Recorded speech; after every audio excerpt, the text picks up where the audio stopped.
What's up, guys? Ian here, coach of your Ladner Lanturn, bringing you guys our WPL Week 5 match, taking on Lux and the Groningen Gallades. Groningen Gallades? This is the third time I'm saying it, and I can't do it. Yeah, so we're undefeated still, and there are 4 of us undefeated, I believe, but we've had a pretty strong start to the season. I'm fairly confident that this season is going pretty well.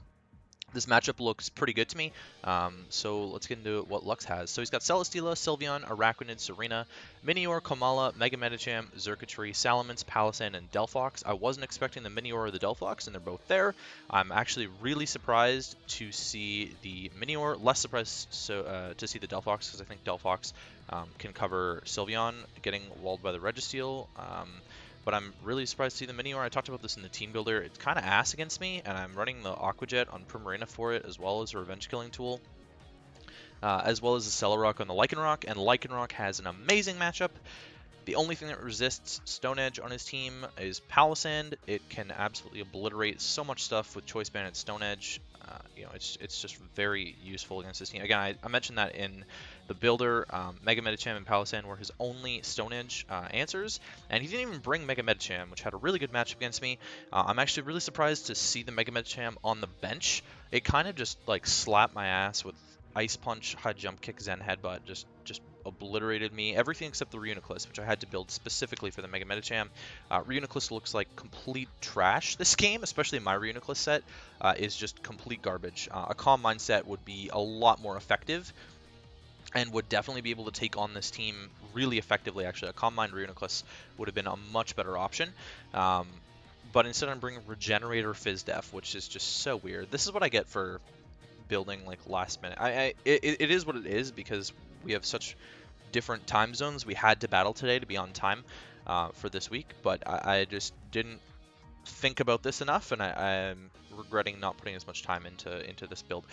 Specs Primarina also kind of claims one. Like, he doesn't really have switches into Specs Primarina. He's got to be like specially defensive Sylveon to eat any hits from Primarina. Otherwise, Scald is really free, and it'll two-shot the Celesteela, it'll obliterate anything, it'll burn the Salamence. Like, Salamence isn't a switch-in because he doesn't want to get burnt. Again, Banded Lycanroc looks amazing. It's on my team here. Zap Plate, Thunderbolt, Zapdos, which also looks really good against everything not named the Palossand, and Palossand can't really do much back to me. I can kind of just set up rocks in my face. Scarf Chomp looks pretty decent here. Late game Earthquake doesn't look that bad, as long as the Celesteela is dead. I might have to make a few reads here and there with it. And Registeel, I'm just a specially defensive variant covering the Sylveon, which will also wall any version of Minior that doesn't have Earthquake on it. Based on the construction of his team, it's either Scarf Mence or Scarf Delphox. There's not really a reason for it to be anything else. If he's bringing a Scarfer, that is. I'd imagine he'd want to bring a Scarfer to outrun Mega Beedrill, although Celesteela can just kind of sit on Mega Beedrill's face. So yeah, that's what's going on. Let's get right into things here. So I'm going to lead with my Primarina because he doesn't have a switch into it. So he's going to lead with Celesteela, I lead with Prim, and I'm just going to fire off a Scald turn 1. It does a billion. Shows that it's physically defensive Celesteela. Most likely it gets off a Leech Seed, but I get the burn turn 1. So the burn is actually really clutch there, and I didn't factor this in late game or mid game when I should have, and I'm gonna make a misplay forgetting that this Celesteela is burnt, and it's actually kind of clutch. So he's getting a little bit of chip on the Primarina. It's not the biggest deal in the world. I'm just gonna double into my Zapdos or into Reuniclus because I don't want the Leech Seed damage, and I figured it was staying in. I could just Shockwave or something. I'm gonna swap into my Registeel here as he goes for the Baton Pass. Really good play on his part. I actually probably could have stayed in and Psyshocked the Sylveon. I just didn't want to eat a Specs Hyper Voice to the face. I have no idea if it's Specs or not, so I'd rather just go into my answer to it. As he's going to Baton Pass and Delphox, and then I'm actually prepared to live a Fire Blast with Registeel here. Now that I see Baton Pass, could definitely still be Specs, but I think he's probably just going to try and Wish Pass into things with the Baton Pass there. So I am just going to go for the Toxic on the Delphox, wear it down a little bit, and we catch the Palossand with the Toxic, which is perfect. It's exactly what I wanted to see. Let's go to my Primarina here. That was the main thing that Palossand did, and why I wasn't that concerned about it is that it just brings in Primarina every single time. So he's going to get up his rocks, which kind of hurt my Zapdos a little bit, and obviously I'm Regenerator Reuniclus, that sucks too. Reuniclus could have come in on this fairly easily, actually, instead of Calm Minds, and it might have just been game had Reuniclus gotten to a point where I could have done that. yeah, Palosan's getting worn down. Sylveon's going to switch in here on the Scald. I could have clicked Moonblast. You know, the Celesteela is chipped enough that Moonblast is looking like it's 2 a KO, actually, and I'm faster than it for sure. I'm running speed investment to outrun Celesteela, and based on the Scald damage, this is a very specially defensive Sylveon. So Hydro Pump would have been a little bit better here because it still would have two-shot this regardless, and Hydro Pump actually would have two-shot anything on the team.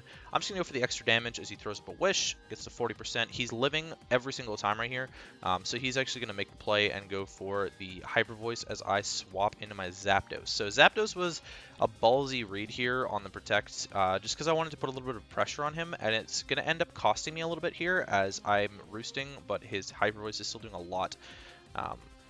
Just flat out. I'm not getting that much HP back, so I'm just going to U-turn out into my Registeel, and he's going to make the safe play and Baton Pass here, as he's at a good amount of HP. Into the Celesteela. You know, this isn't horrible for me. I'm just going to protect, scout out what he wants to do. You know, Leech Seed seems fairly obvious. I don't want to give it a ton of recovery turns, and wasting a Leech Seed is also fine. He's going to go for the Heavy Slam there. My calc... So I should have realized here, right? Heavy Slam is supposed to be doing 10% minimum to me, and I was like, how is it possible that he's doing 5? A minus attack nature still does 10%. Again, this is where I should have clued in that this is a burnt Celesteela. I burned it turn 1. And I could have gone into my Zapdos. My Zapdos can live rocks plus a burnt Heavy Slam, and then I just get to roost on this, and I get to a better amount of HP, and Zapdos puts a lot of pressure on his team. I'm speed tying max speed Mence, and that is a situation that I can comfortably put myself in against the Salamence as long as I'm at a good amount of HP. I'm just going to go for the Iron Head here. You know, I'm slower than Celesteela, obviously, but I'm not gaining anything out of this, so I'm just going to go hard into my Reuniclus and, you know, eat the Leech Seed here. I'm just going to Shockwave this. Doesn't really make any sense for me not to click Shockwave here. You know, Psyshock's not doing crap to this. Shadow Ball's not that good. Burnt Heavy Slam's not doing anything to me, but Shockwave isn't doing that much because he's getting so much back from Leech Seed. Like, he just got back so much from Leech Seed. So this is a losing battle, and my Shockwave is going to do nothing to the Salamence. Really poor Reuniclus build based on him not bringing Mega Medicham. This would have been a lot more effective had Mega Medicham arrived. I don't care. I'm going for the damage on the Salamence. I've lost a setup after switching out too many fucking times, and I'm not going to go hard Garchomp on this because I know that there's a distinct possibility he can just outright click Dragon Claw. I'm not about that life. So he's going to blow the Z-Fly, doesn't show the Dragon Dance. So we know this isn't Scarf, blah, blah, blah, blah. It doesn't really matter. I'm going to go into my Lycanroc here. I can pick this thing off with a Stone Edge and pressure his team. But what I'm going to think here is that Palosan is a very easy play. So he's at 88% on the Palosan. It's pretty free switch in at this point in the game. You know, it depends how scared he is of Garchomp, but Celesteela is still relatively healthy at 47% there. And he's always got Sylveon to switch into Dragon Claw. Sylveon is like almost full HP. So there's a lot going through my mind here, and I decide I just want to click Banded Crunch and catch the Palosan switching in, which is in fact a big misplay. What I should have done is just straight up clicked Stone Edge and hope that I hit, or click the very safe Accelerock, which would have easily picked the Salamence off from this range. Accelerock is unresisted by anything besides the Palosan, and this is a specially defensive Sylveon, so Accelerock would have been a very good move to just click against the Sylveon too. It's my way of picking off what I imagine is going to be a Scarf Delphox at this point. Given that the Salamence is Z-move, it's probably, you know, it can't be Scarf. it can't be Scarf, and the Minior is probably not going to be Scarf. Lycanroc was a huge win con coming into this game, and I'm about to blow it by clicking Crunch, and he's going to stay in and Earthquake me and kill me. Yeah, I don't know about that one. It's kind of a bad play on my part.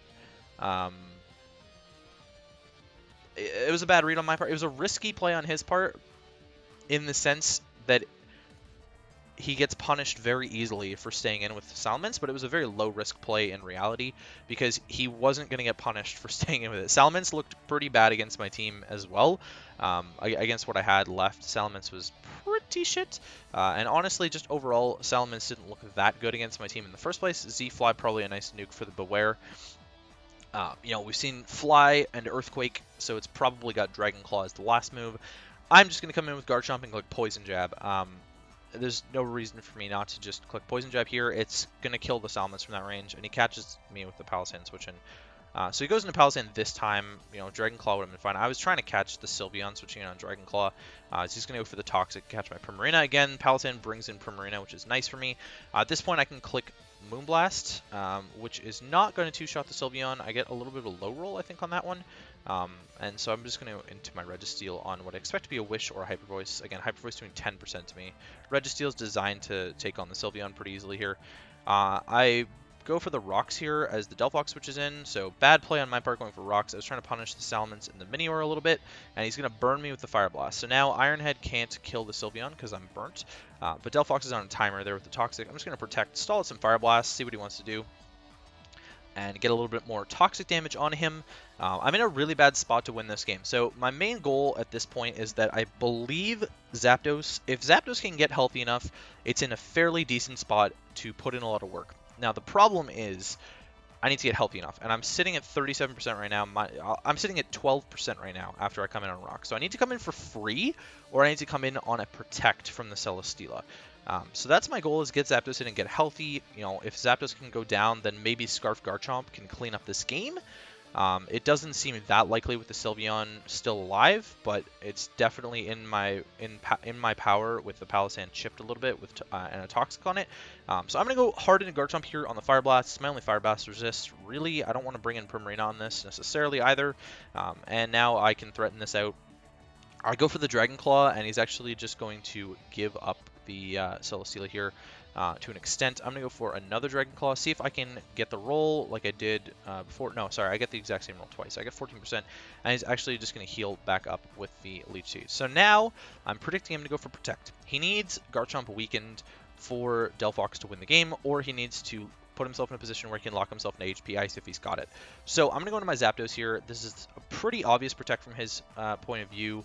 I've been making risky reads all game, and he's going to go for the safe play. At this point, I can get up a Roost, and the Celesteela is essentially dead. My Zapdos is in a much better spot. I don't care how high he heals. I'm killing it every single time the Zap Blade Thunderbolt. He's going to go for the Protect on another one of my Roosts, and I'm going to get rid of his Rocks. It's really important to me that I get rid of his Rocks here as the Palisand comes in. So I'm not actually worried about this Palisand in any way, shape, or form, but the Leech Seed wearing me down is not a good spot. I can't Roost on this if he's got Earth Power, so I'm just going to harden my Primarina on the U-turn there as he goes for Toxic. Toxic was another problem. Toxic plus Leech Seed would have worn me down pretty quickly, and the Celesteela comes in on a Moonblast. It's going to get two-shot by Moonblast, so finally this Celesteela is fucking dead. You know, I definitely could have gone into my Zapdos on this again instead of letting my Primarina get a little bit more weakened by the toxic damage, as Salamence is going to come in now and claim a kill on my Primarina. So I'm not sitting in the best of spots. I need to go Garchomp. I'm going to click Poison Jab again, or sorry, I clicked Dragon Claw this time. I'm not going to make the risky Poison Jab play. It was a roll against that, and he's shown that he's going to stay in with Salamence, especially at this point in the game. Salamence is like pretty worthless against my team. In comes the Minior. You know, he's going to go for the Shell Smash as I Dragon Claw. I was actually okay with trading the damage on him to see what sort of set he was, if he was White Herb or not. He is White Herb, it seems, and he's going to pop his shields down. So, because of that, his defenses are lowered, but his speed is raised. I actually kind of lose to this thing if he kills me right here with Acrobatics and he's got Earthquake, unless I go Zapdos and I get the Static. So I'm in a really bad spot here because I have to get the Static Paralysis. It is a 33% chance. He can't kill me with Power Gem. He's going to go for the Acrobatics, and I am going to get the Static on him, which is perfect. I cannot risk roosting on this because a +2 Power Gem still kills me, so I have to kill him. Delphox comes in. What I should have done was actually just stayed in with Zapdos and let myself take the damage there with Zapdos. I anticipated being in a position where I could like roost on the Sylveon later because I've seen that I can gain HP back on the Hyper Voices, but that was a mistake going into Registeel here. I think you know, instead I could have got toxic damage off on the Palisand or the Delphox and worn them down for Garchomp later on in the game if I had brought in Registeel and protected on another turn, but instead I'm just going to let my Registeel eat the Flamethrower. Luckily it was Flamethrower and not Fire Blast. He didn't want to risk the Fire Blast miss against the Zapdos and die, so in comes the Protect here. So the way I win this game is if somehow he doesn't have HP Ice and my Garchomp doesn't get whittled enough, so I need to be able to hit the Palisand twice with Earthquake. So I'm bringing my Garchomp here. I definitely live a Flamethrower, and this is kind of his best way to beat me, in all honesty. I still have the Zapdos sack at some point. Sylveon is in range to die from an Earthquake because he's specially defensive. The Palisand is most likely physically defensive. We saw from the Poison Jab damage, it's fairly physically defensive, almost entirely. And so I can put myself in a position where Earthquake can clean me up the game here if he sacks the Delphox. That's the only way I win this game is if he sacks this Delphox, or if for some reason I don't get chipped and he doesn't have HP Ice. That's another scenario. Or he burns, but then there's still a win con of him burning me and Sylveon being able to 1v1 my team. So I'm just going to go for the Earthquake as he actually switches into the Palisand. So this is one of my conditions for a win con here, but it's not going to be enough. It's not a roll for me to get to the 41% on this Palisand here. And so unfortunately, I'm going to have to sack my Zapdos to the Palisand. If he had clicked Shore Up, that would have been really bad. Although I might have been able to get a Roost off. I don't even know if he had Shore Up on the set. Shadow Ball Earth Power? Maybe he had Earth Power. It depends if he actually had the Earth Power or not on the Palisand here. So this is weakened. Now it's a roll for me to kill this with Earthquake, and if he doesn't have HP Ice on the Delphox, then I can win the game. That's the only option for me to win the game is if I get the roll and he doesn't have HP Ice on the Delphox. As we're going to see, I'm not going to get the roll. Toxic is going to take this Palisand out. I'm going to get weakened, and at this point, Flamethrower is just going to clean me up with the Delphox. He's going to bring it in, and he is going to actually have the HP Ice anyway. So it doesn't matter at the end of the day. I mean, it could have been HP Dragon, I guess, but it was probably HP Ice. Yeah, so we lose. We take our first loss in the WPL. 0-2, I mean, it was a really close match, 0-2. He was put in a position where Garchomp definitely could have cleaned him up late game. I don't necessarily think I played that poorly. I definitely made a couple misreads, and he played pretty safe, all things considered. He played pretty safe, and I was making some pretty ballsy predictions, predicting things that didn't happen.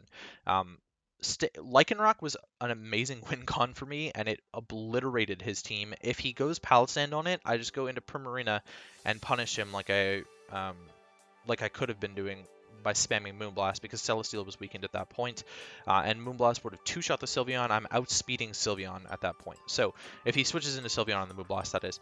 So all in all, I think that was kind of the turn that lost me the game, was my Lycanroc being sacked. Instead of just clicking a Celesteela, claiming my kill on the Salamence, I don't have to put myself in a ballsy position. Late game, Lycanroc can clean up his team. At that point, I'm no longer worried whatsoever about that Shell Smash Minior. It's pretty trash with Lycanroc alive. It's got a really bad matchup with Lycanroc alive. If I'm put in the same position where Garchomp gets a hit off on it to weaken it and get its defenses lowered, then Lycanroc definitely cleans it up. Lycanroc could have easily cleaned up the Scarf Delphox. I would have been able to obliterate the Sylveon and kill the Celesteela from a much higher range. Lycanroc was my win con. I said that in prep, and I played around it poorly. So I get punished for making a bad read, and we are now 4-1. Luckily, we're still plus 11, so I'm sitting in a really good spot. Again, like I said, I still think I'm in a really solid spot to make playoffs. There's games that I can pull wins out of further down the season fairly consistently here. Just off the top of my head, I don't have necessarily any standout easy matches for sure. My back half of the season is actually very difficult. Actually, week 6 onwards is very difficult. So maybe I don't make playoffs, and maybe I get punished in week 5 for not going undefeated up to week 5. I do think not bringing Mega Medicham was super weird. I definitely over-prepped for Mega Medicham with that Reuniclus set. Had I prepped with a different Reuniclus set, I would have been in a better spot. Xurkitree did look really bad against me, so I was never expecting that. Araquanid with Webs. Webs punished me pretty hard against Derp's team. They didn't punish me as hard here unless Mega Medicham came, so I can definitely understand why Araquanid didn't come. And I'm a tad bit surprised that Serena didn't come, because his team was overall fairly weak to Zapdos. He only had the Palisand to deal with it. And if I was a Zapdos more built to take on the Palisand, then maybe I'm in a different situation. Overall, he played really well. Don't get me wrong, I'm not taking anything away from how Lux played this game. I do think that I should win this game if I click a Calyrex instead of Crunch. That's really all there is to it. So, next week we take on Sohan, the commissioner of the WPL, and his Toronto Leaf Storms. Should be a pretty fun match. He doesn't have an amazing matchup against me, but he's a pretty good battler, so we'll look to take him on and see where the match goes from there. Yeah, keep your eyes peeled, and I'll see you guys for week 6.